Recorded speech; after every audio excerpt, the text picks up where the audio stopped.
Hello and welcome back. So in the last episode, we were discussing on texture mapping. Today, the topic is bit and pixel operations. So before getting into know bit and pixel operations, we will be getting to know some introduction based on this. See, actually, texture mapping, anti-aliasing, compositing, and alpha blending are only a few of the techniques that become possible when the API allows us to work with discrete buffers. Here, the API is OpenGL, that means Open Graphics Library. Okay. This is the API which allows us to work with discrete buffers. That is why we are using discrete techniques for that. So we have already used two types of buffers, color buffers and depth buffers. Define a buffer by its spatial resolution n cross m and its depth k, the number of bits per pixel. Then it is to be shown like this. So a pixel can be represented in a spatial resolution of n cross m with a depth of k. That means we have k components in that. And OpenGL defines the frame buffer as consisting of a variety of buffers. So according to OpenGL, that is Open Graphics Library, frame buffer has a variety of different buffers which is shown as such. We have a front buffer, back buffer, depth buffer, color indices, auxiliary buffers, overlay planes, accumulation buffer and stencil buffer. Let's see how it is being divided. So color buffers can be displayed in front buffer, back buffer and auxiliary buffers. And overlay buffer, depth buffer can be depth buffer, accumulation, etc. are high resolution buffers. And stencil, it holds masks. Mask means which we we hold to mask any color beyond another color. Okay, that is known as mask. Depth of these buffer combined can exceed a few hundred bits. Okay, it can exceed a few hundred bits. Now we'll let to know what is digital images. Since we are doing operations on bit and pixel, we need to know all these introductory parts. So digital images, before we look at how the graphic system can work with digital images through pixel and bit operation, let's examine what we mean by a digital image. Within our programs, we generally work with images that are arrays of pixels, right? These images can be a variety of sizes and data types depending upon the type of image with which we are working. See, OpenGL knows nothing about image format. Image format means, for example, we often work with images in a standard format like JPEG, TIFF, GIF, etc. Right? So we have program codes available in OpenGL to read or write such images. That is how OpenGL get to know about image formats or images. They have program codes which is readily available to read or write such images. So let's see how we are writing into buffers. Conceptually, we can consider all of memory as a large two-dimensional array of pixels. We read and write rectangular blocks of pixels. For this, we use bit block transfer operation that we shortly is known as bit BLT. Bit block transfer, that is known as bit BLT operations. So frame buffer is part of this memory, and this is how it is being written. See, from the source code it is written to the frame buffer, that is from the memory it is written to the frame buffer, which is the destination. Now writing into buffers, the OpenGL architecture contains both a geometric pipeline and a pixel pipeline. These I have been explained in texture mapping also. That is, OpenGL architecture contains both geometrical pipeline and pixel pipeline, which is being usually implemented separately. Okay. So writing modes, read destination pixel before writing source. We have to read the destination pixel before writing, and this is how it looks like. See, we have to read the destination pixel before writing, and it is being given to the read pixel section and source is written here. And then we write the pixel to the destination. This is how the writing mode is done. Now bit and pixel operations in OpenGL.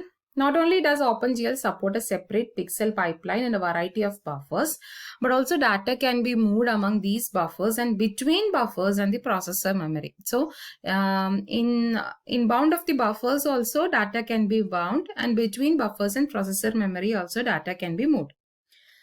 So OpenGL has a separate pipeline for pixels. Writing pixels involves moving pixel from processor memory to the frame buffer first, then format conversions, then mapping, lookups, tests. Okay, this is how reading pixels has format conversion. This is how it looks like. See, we'll unpack the data from the processor memory, then we will map it onto a pixel map, then we will provide it in a lookup table, then we'll test the pixel, then it is passed to the frame buffer, and this is packed and sent to the processor memory back. You will see a lookup table, how it looks, and we'll show it how it looks, lookup table. Okay.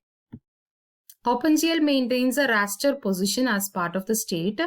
This is how the raster position is maintained in OpenGL. For OpenGL commands, we always use the graphics library format GL first. So OpenGL raster position is set by GL raster pos asterisk brackets. This is how it is done. GL raster pos 3F XYZ. This XYZ is the position as part of the state. Now, the raster position is a geometric entity, passes through geometric pipeline, eventually yields a 2D position and screen coordinates. This position in the frame buffer is where the next raster primitive is drawn. Okay, this is how it is buffer selection. How we'll select the buffer. Okay, we have different buffers, right? So how we'll be selecting the buffer? See, OpenGL can draw into or read from any of the color buffer, that is the front buffer, back buffer, or auxiliary buffer. Drawing and reading both are very slow in OpenGL. So we can do that change with GL draw buffer and GL read buffer. This is how we can draw and read. Okay. Now that the format of the pixels in the frame buffer is different from that of the processor memory, and these two types of memory reside in different places also. Okay, so the format of pixels in the frame buffer is different from the processor memory. That is why we are taking data from the processor memory and unpacking it and shifting into the pixel map. So we need packing and unpacking also. Now bitmaps. OpenGL treats 1-bit pixels, that is bitmaps, differently from multi-bit pixels, that is known as pixel maps. So bitmaps are masks that determine if the corresponding pixel in the frame buffer is drawn with the present raster color.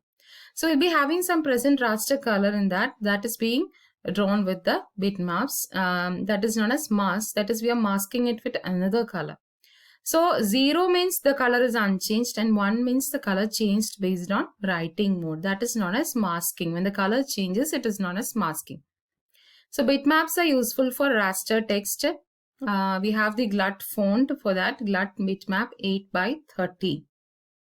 So GLUT is the library package which we use for changing the font or color of anything, any image or any font. Okay. Now this is how it looks like. We'll give the command GL bitmap width height x0, y0, xi, yi bitmap. So width and height we have marked here. This is the width and this is the height. Then x0, y0 is the offset from the raster position. That is the first position. Sorry, offset from the raster position. First raster position is the XR, YR, which starts from the first bitmap. Then we have xi, yi increments in the raster position after bitmap is drawn. Okay, this is the second raster position, that is the x0, y0 format. Okay. Now OpenGL works with rectangular arrays of pixel called pixel maps or images. Pixels are in 1 byte chunks, that is 8-bit. And luminance images 1 byte per pixel. RGB 3 bytes per pixel is being considered. 3 functions are available. Draw pixel, that will draw from processor memory to frame buffer. Then read pixels, that is from frame buffer to processor memory. And copy pixel from frame buffer to frame buffer. So this is how it looks like. This is the OpenGL pixel functions. We'll have to write GL read pixels. X, y is the start pixel in the frame buffer. Width and height are the size Then format is the type of image and type is the type of pixels. And my image is being specified using the GLU byte my image 512, 3. This is something which represents an image. Okay, then we can give the GL read pixel 0,0 512 GL RGB, representing it in the RGB format, that is 3 bytes per pixel. Okay, then we can give the byte type, that is GL unsigned byte and my image. Okay, GL row pixels width height format type image. This is how we can read and write using pixel functions. We have lookup tables, which I've already mentioned. In OpenGL, all colors can be modified by lookup tables as they are placed into buffer. So masking is done using lookup tables. See, we will be having an index specifying 0 to 255 components of colors and the various 8-bit representations of red, green and blue. This is how masking is done. So thank you so much. I hope today's topic was clear.